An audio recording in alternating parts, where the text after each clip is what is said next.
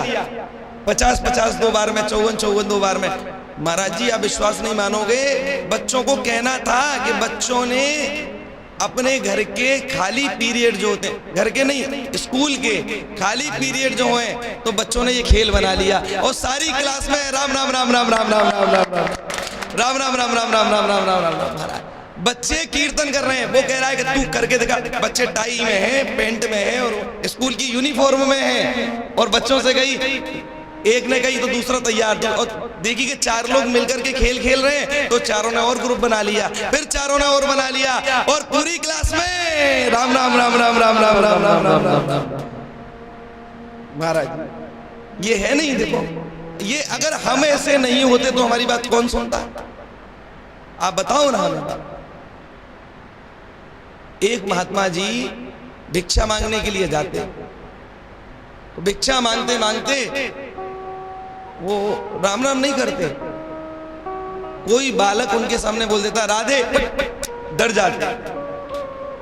फिर दूसरा, जैसे बालक को लग गया चस्का रे कि बाबा राधे के नाम से डर रहे हैं, सोई दूसरा बालक राधे, और बाबा फिर इधर से, तीसरे ने फिर कही राधे, अरे बाबा कूद कूद करके इधर उधर भागते रहे।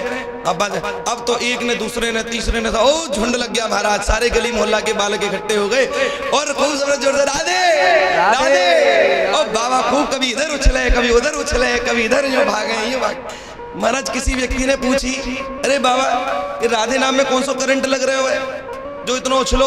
अरे राधा नाम से कोई डर हो जाएगा? नहीं नहीं राधा नाम से डरे मत करो। बाबा विनम्र होके बोले भैया ये राधा नाम में बड़ा जोरदार करंट है। क्या करंट है महाराज? बोले भैया मैं डरूं तो बच्चन को आकर्षण बन जाऊं।